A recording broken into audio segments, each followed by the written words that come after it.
ಶ್ರಮಪಟ್ಟು ಚೆನ್ನಾಗಿ ಓದಬೇಕು. ನಿಮ್ಮ ತಂದೆ ತಾಯಿಗಳು ನಿಮ್ಮ ಕನಸನ್ನ, ನಿಮ್ಮ ತಂದೆ ತಾಯಿಗಳ ಕನಸನ್ನ ನನಸನ್ನ ಮಾಡಲಿಕ್ಕೆ ನೀವೆಲ್ಲ ಬಂದಿದೆ. ಎಷ್ಟೋ ಮಂದಿ ತಂದೆ ತಾಯಿದರು ಮಕ್ಕಳಿಗಾಗಿ ತಮ್ಮ ಜೀವನವನ್ನೇ ಮುಡುಪಾಗಿಟ್ಟು ಮಕ್ಕಳ ಭವಿಷ್ಯಕ್ಕಾಗಿ ತಮ್ಮನ್ನ ತಾವು ವ್ಯಕ್ತಿತ್ವವನ್ನ ಗುರುತಿಸಿಕೊಳ್ಳು, ನನ್ನ ಮಕ್ಕಳು ಕೂಡ ಸಮಾಜದಲ್ಲಿ ಒಳ್ಳೆಯವರಾಗಬೇಕಂತ ಕನಸು ಕಾಣ್ತಾ ಇದ್ದಾರೆ ನಿಮ್ಮ ತಂದೆ ತಾಯಿಗಳು. ಮೊಟ್ಟ ಮೊದಲೇ ಬಾರಿಗೆ ನಮ್ಮ ಗುರು ಯಾರು ಅಂದ್ರೆ ತಂದೆ ತಾಯಿಗಳು. ಆ ತಂದೆ ತಾಯಿಗಳಿಗೆ ಗುರುಗಳು, ಅವರಿಗೆ ಮೊದಲು ನಾವು ದೊಡ್ಡ ನಮನವನ್ನ ಸಲ್ಲಿಸಬೇಕು. ನಂತರ ಗುರು ಯಾರು ಅಂದ್ರೆ ಶಿಕ್ಷಕರು. ಎರಡನೇ ಗುರು ಶಿಕ್ಷಕ, ಮೊದಲನೇ ಗುರು ತಂದೆ ತಾಯಿ. ಈ ಮೂವರನ್ನ ನಾವು ಯಾವತ್ತೂ ನಮ್ಮ ಋಣಾನುಬಂಧ ಇರುವವರೆಗೆ ಭೂಮಿಯ ಮೇಲೆ ನಮ್ದು ಇದೊಂದು ಪಾತ್ರಧಾರಿಗೆ ನಮ್ದು ಈ ಭೂಮಿ ನಾವೆಲ್ಲ ಇದು ಒಂದು ನಾಟಕ ರಂಗ. ಆ ದೇವರು ನಮಗೊಂದೊಂದು ಪಾತ್ರ ಕೊಟ್ಟಿದ್ದಾನ. ಆ ಪಾತ್ರವನ್ನ ನಾವು ಮುಗಿಸಿ ಹೋಗ್ಲೇಬೇಕು. ನಮ್ಮ ಪಾತ್ರ ಮುಗಿದ ಮೇಲೆ ನಾವು ಹೋಗ್ತೀವಿ, ಮತ್ತೆ ಹೊಸ ಪಾತ್ರ ಸೃಷ್ಟಿ ಆಗುತ್ತೆ, ಮತ್ತೊಬ್ರು ಬಂದೇ ಬರ್ತಾರೆ ಇಲ್ಲಿ ಅನ್ನುವಂಥದ್ದು. ಅದೇ ಮತ್ತೆ ನಾವು ಬರುವಾಗ ಬೆತ್ತಲೆ, ಹೋಗುವಾಗ ಬೆತ್ತಲೆ, ಬಂದು ಹೋಗುವುದರ ಮಧ್ಯೆ ಬರೀ ಕತ್ತಲೆ. ನಾವೇನು ತಗೊಂಡ್ ಬಂದಿಲ್ಲ. ಸ್ವಾಮಿ ವಿವೇಕಾನಂದರು ಹೇಳ್ತಾರೆ, ನಾವೇನು ತಗೊಂಡ್ ಬಂದಿಲ್ಲ, ನೀನ್ ಯಾಕೆ ರೋಧಿಸ್ತೀಯ, ನೀನ್ ಯಾಕೆ ಕಳ್ತೀಯ, ಇದನ್ನೆಲ್ಲ ಕಳ್ಕೊಂಡಿ ಅಂತ ನೀ ಯಾಕೆ ಸಂಕಟ ಪಡ್ತೀಯ, ಏನಿದೆ ನಿನ್ನದನ್ನದೇನಿದೆ ಹೇಳು ಅಂತ ನಮ್ಮ ಸ್ವಾಮಿ ವಿವೇಕಾನಂದರು ಕೇಳ್ತಾರೆ. ಏನಿದೆ, ನಮ್ಮ ತರುವಾಗ ನಾವೇನು ತಂದಿಲ್ಲ, ಹೋಗುವಾಗ ನಾವೇನು ಒಯ್ಯೋದಿಲ್ಲ. ಇವೆರಡರ ಮಧ್ಯೆ ಒಂದೇ ಒಂದು ನಾವು ಪಡ್ಕೊಂಡು ಹೋಗ್ತೇವೆ. ಏನಪ್ಪಾ ಅಂದ್ರ ಅವ್ರು ಹೇಗಿದ್ರು, ಸಮಾಜದೊಳಗೆ ಅವರ ಒಂದು ಸಾಧನೆ ಏನಿತ್ತು, ಅವ್ರೇನ್ ಮಾಡಿ ಹೋದ್ರು. ನಾವು ಒಳ್ಳೇದೇನಾದ್ರೂ ಮಾಡಿದ್ರೆ 4 ಜನ ನನ್ನನ್ನು ಗುರುತಿಸ್ತಾರೆ. ನಾನೇನಾದ್ರೂ ಕೆಟ್ಟದ್ ಮಾಡಿದ್ರೆ ಚಲೋ ಆಯ್ತು ಬಿಡು, ಅವರು ಹಿಂಗಿದ್ರು ಚಲೋ ಆಯ್ತು ಅವ್ರು ಸತ್ತದಂತ ಜನ ಹೇಳ್ತಾರೆ. ನಮ್ಮ ನಿಂತಿರೋದೇ ನಮ್ಮ ಭವಿಷ್ಯ ಒಳ್ಳೆ ಕೆಟ್ಟದರ ಮೇಲೆ ನಿಂತು. ಅದಕ್ಕೆ ನಾವು ಸಮಾಜದಲ್ಲಿ ಇರುವಾಗ ನಾವೆಲ್ಲರೂ ಏನ್ ಮಾಡ್ಬೇಕಂದ್ರೆ ನಮ್ಮ ಕೈಲಿ ಸಾಧ್ಯ ಆದಷ್ಟು ಒಳ್ಳೇದನ್ನೇ ಮಾಡ್ಬೇಕು ಅನ್ನುವಂಥ. ನಾವು ಯಾವಾಗ ಒಳ್ಳೇದನ್ನ ಮಾಡ್ತೀವಿ, ಒಳ್ಳೇದು ಮಾಡ್ತಾ ಹೋದ್ರೆ ನಮ್ಮನ್ನು ಜನ ಗುರುತಿಸ್ತಾರೆ ಎನ್ನುವಂಥ. ಗುರುತಿಸ್ಲಿಕ್ಕಿಲ್ಲ, ನಮ್ಮ ಆತ್ಮ ಸಾಕ್ಷಿಯಾಗಿ ಆದ್ರೂ ನಾವು ಪ್ರಾಮಾಣಿಕ ಪ್ರಯತ್ನ ಮಾಡ್ತೇವೆ. ಸಮಾಜಕ್ಕೆ ನನ್ನದೊಂದು ಆತ್ಮ ಸಾಕ್ಷಿಯಾಗಿ ನಾನು ಒಂದು ಕೆಲಸ ಮಾಡ್ತಾ ಇದ್ದೇನೆ ಅನ್ನೋದನ್ನ ನಾವು ಅದನ್ನ ಅರ್ಥಕೊಂಡ್ರೆ ಮಾತ್ರ ಸಾಧ್ಯ. ಅವ್ರ ತಿಳುವಳಿಕೆ ಬಾಗಿಲನ್ನು ತೆರೆಯಲು ಬಹಳ ಸಹಾಯಕ ಆಗ್ತದೆ ಎನ್ನುವಂಥ. ಜೀವನದಲ್ಲಿ ಸಮಯ ನಮ್ಮನ್ನ ಯಾವ ರೀತಿ ಒಯ್ತದಂದ್ರ ನಾವೆಲ್ಲಿ ನಿಲ್ಲೋದೇ ಇಲ್ಲ. ಆ ಮಟ್ಟಕ್ಕೆ ನಮ್ಮನ್ನ ಸಮಯ ಎತ್ತರ ಮಟ್ಟಕ್ಕೆ ಬೆಳೆಸ್ಕೊಂಡು ಹೋಗ್ತದೆ. ಆ ನಿಟ್ಟಿನಲ್ಲಿ ನೀವೆಲ್ಲರೂ ಏನ್ ಮಾಡ್ಬೇಕಂದ್ರೆ ಸಮಯಕ್ಕೂ ಕೂಡ ಬೆಲೆ ಕೊಟ್ಟು ಸಮಯವನ್ನ ಕೂಡ ಪಾಲಿಸಿ ಆ ಸಮಯವನ್ನ ನಮ್ಮ ಜೀವನದಲ್ಲಿ 1 ನಿಮಿಷನೂ ಕೂಡ ನಮಗೆ ಬಹಳ ಮಹತ್ವದಾಗಿರ್ತದೆ.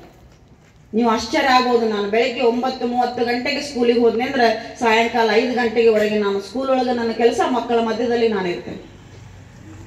22 ವರ್ಷ ಸರ್ವಿಸ್ ನಾನು ಮುಗಿದು 23ನೇ ವರ್ಷ ಸರ್ವಿಸ್ ನಲ್ಲಿ ನಾನು ಕಾಲಿಟ್ಟಿದ್ದೇನೆ. ಅಪಾರ ನನ್ನ ಕೈಯಲ್ಲಿ ಕಲ್ತಂತ ವಿದ್ಯಾರ್ಥಿಗಳು ಮೊನ್ನೆ GPT ಶಿಕ್ಷಕರು 3 ಜನ ಆಯ್ಕೆಯಾದರು. ಅವರು ಆಯ್ಕೆ ಆದ್ರಂತೆ ನನಗೆ ಗೊತ್ತಿಲ್ಲ. ಆಕ್ಚುಲಿ ನಾನು 1ರಿಂದ 8ನೇ ತರಗತಿ ಬೋಧನೆ ಮಾಡಿ ಹೊರಕನಹಳ್ಳಿ ಯಾದಗಿರಿಯಲ್ಲಿ ಇದ್ದಾಗ, ಹೊರಕನಹಳ್ಳಿಯಲ್ಲಿ ನಾನು ಇದ್ದಾಗ ಅವರು ಮೇಡಮ್ ಅವರು ನನಗೆ ಎಲ್ಲೋ ನಂಬರ್ ಹುಡ್ಕೊಂಡು, ಆ ನಂಬರ್ ಹೋಗಿತ್ತು, ಈಗ ಮತ್ತೊಂದು ನಂಬರ್ ತೊಗೊಂಡು ಇಲ್ಲಿ ಬಂದ್ಮೇಲೆ ಎಲ್ಲೋ ನಂಬರ್ ತಗೊಂಡು ಫೋನ್ ಮಾಡಿದ್ರು ನನಗೆ. ಮೇಡಮ್, ನಾನು ಪರ್ವೀನಾ ಬೇಗಂ ಮೇಡಮ್ ಮಾತಾಡ್ತಾ ಇರೋದು. ಮೇಡಮ್, ನಿಮ್ಮ ಆಶೀರ್ವಾದದಿಂದ ನನಗೆ ಇವತ್ತು GPT ಹುದ್ದೆಯನ್ನು ಹೊಂದಿದ್ದೇನೆ, ಸಮಾಜ ವಿಜ್ಞಾನ ಶಿಕ್ಷಕಿಯಾಗಿ ಆಯ್ಕೆಯಾಗಿದ್ದೇನೆ ಮೇಡಮ್. ನಿಮ್ಮನ್ನು ನಾವು ಯಾವ ಕಾರಣಕ್ಕೂ ಮರೀಲಿಕ್ಕೆ ಆಗೋದಿಲ್ಲ ಅನ್ನೋ ಮಾತನ್ನ ಫೋನಿನ ಮುಖಾಂತರ ಮಾತಾಡ್ತೀನಿ. ನನಗೆ ತುಂಬಾ ಖುಷಿ ಆಯ್ತು ಮೇಡಮ್. 14 ವರ್ಷ ಆಯ್ತು ನಾನು ಯಾದಗಿರಿ ಬಿಟ್ಟು ಬಂದು. 14 ಅಲ್ಲ, ಈಗ 18 ವರ್ಷ ಆಯ್ತು ನಾನು ಯಾದಗಿರಿ ಬಿಟ್ಟೆ ಬಂದು. ಆದ್ರೂ ಕೂಡ ಅವರು ನನ್ನ ನಂಬರನ್ನು ತಗೊಂಡು ನೌಕರಿ ಆದ ತಕ್ಷಣ ಫಸ್ಟ್ ನನಗೆ ಕಾಲ್ ಮಾಡಿ ನಿಮ್ಮ ಆಶೀರ್ವಾದ ಬೇಕು ಅಂತ ಕೇಳಿದಾಗ, ಇನ್ನೇನ್ ಬೇಕ್ರಿ ಒಬ್ಬ ಶಿಕ್ಷಕರಿಗೆ? ಒಬ್ಬ ವಿದ್ಯಾರ್ಥಿ ಒಬ್ಬ ಶಿಕ್ಷಕನನ್ನ 18 ವರ್ಷಗಳ ನಂತರ ನಿಮ್ಮ ಆಶೀರ್ವಾದ ಬೇಕು ಅಂತ ಕೇಳಿದಾಗ, ನಿಮ್ಮಿಂದ ನಾನು ಒಂದು ಹುದ್ದೆಯನ್ನು ಪಡ್ಕೊಂಡೆ ಅಂತ ಕೇಳಿದಾಗ ಇನ್ನೇನು ನಮಗೆ ಬೇಕಾಗಿಲ್ಲ. ಅದಕ್ಕೋಸ್ಕರ ಇಂಥ ವಿದ್ಯಾರ್ಥಿಗಳನ್ನ ಸೃಷ್ಟಿ ಮಾಡುವಂತ, ಒಬ್ಬ ಸಮಾಜದಲ್ಲಿ ಕೊಡುಗೆ ಕೊಡುವಂತಹ ಮಕ್ಕಳನ್ನ ತಯಾರು ಮಾಡುವಂತಹ ಶಿಕ್ಷಕರುಗಳು ನಾವಾಗಬೇಕಾಗಿದೆ. ನೀವು ಮುಂದೆ ನಿಮ್ಮ ಭವಿಷ್ಯ ಕೂಡ, ನೀವು ಕೂಡ ಶಿಕ್ಷಕರಾಗ್ಬೋದು, ಡಾಕ್ಟರ್ ಆಗ್ಬೋದು, ಇಂಜಿನಿಯರ್ ಆಗ್ಬೋದು. ನಿಮ್ಮ ಒಂದು ಕನಸು ಏನಿದೆ ಅದನ್ನೆಲ್ಲ ನನಸು ಮಾಡ್ಕೊಳ್ಳಿಕ್ಕೆ ಈ ಕಾಲೇಜ್ಗೆ ಓದಲಿಕ್ಕೆ ಬಂದಿದ್ದೀರಿ ನೀವು. ನಿಜವಾಗ್ಲೂ ಇಲ್ಲಿರುವಂತಹ ಶಿಕ್ಷಕರು ಬಹಳ, ನೀವು ಅದೃಷ್ಟವಂತರು ಅದಿರಿ, ಅವರು ಅದೃಷ್ಟವಂತರದ. ಯಾಕಂದ್ರೆ ಕಲಿಸುವ ಗುರುಗಳಿಗೆ ಕಲಿಯುವಂತ ವಿದ್ಯಾರ್ಥಿಗಳ ಅವಶ್ಯಕವಾಗಿ ಬೇಕಾಗ್ತದೆ. ಹಾಗಾಗಿ ಕಲಿಸುವಂತ ಎಲ್ಲ ಶಿಕ್ಷಕರು ವೇದಿಕೆ ಮೇಲೆ ಕೂತ್ಕೊಂಡಿದ್ದಾರ, ಚೆನ್ನಾಗಿ ನಿಮ್ಗ ಪಾಠ ಬೋಧನೆಯನ್ನ ಮಾಡ್ತಾರ. ಅವ್ರು ಹೇಳುವಂತ ವಿಚಾರವನ್ನ ನಾವೆಲ್ಲ ತಿಳ್ಕೊಬೇಕಾಗ್ತದ, ಅದನ್ನ ಅರ್ಥ ಮಾಡ್ಕೋಬೇಕಾಗ್ತದ, ಜೀವನದೊಳಗ ಅಳವಡಿಸ್ಕೋಬೇಕಾಗ್ತದ. ಏರಿ ಎದ್ದೇರಿ ಗುರಿ ಮುಟ್ಟೋ ತನಕ ನಿಲ್ಲದೇರಿ ಅನ್ನೋ ಮಾತನ್ನ ಸ್ವಾಮಿ ವಿವೇಕಾನಂದರು ಬಹಳ ಚೆನ್ನಾಗಿ ಹೇಳಿದ್ರು ನಮಗೆಲ್ಲ, ಕರೆಯನ್ನ ಕೊಟ್ಟರು ನಿಮಗೆಲ್ಲ. ಯಾಕೆ? ನಮ್ಮ ದೇಶದ ಅತಂತ್ರ ಸ್ಥಿತಿಯಲ್ಲಿದ್ದಾಗ ಎಲ್ಲ ಎಚ್ಚೆತ್ಕೊಳ್ರಿ, ದೇಶ ಉಳಿಸ್ಕೊಳ್ರಿ, ನೀವೆಲ್ಲ ಎದ್ದೇಳಿ ಅಂತ ಎಚ್ಚರವನ್ನ ನುಡಿದಂತ ಸ್ವಾಮಿ ವಿವೇಕಾನಂದರ ಮಾತಿಗೆ ಎಷ್ಟು ಜನ ಬದಲಾಗಿಲ್ಲ ನೋಡ್ರಿ.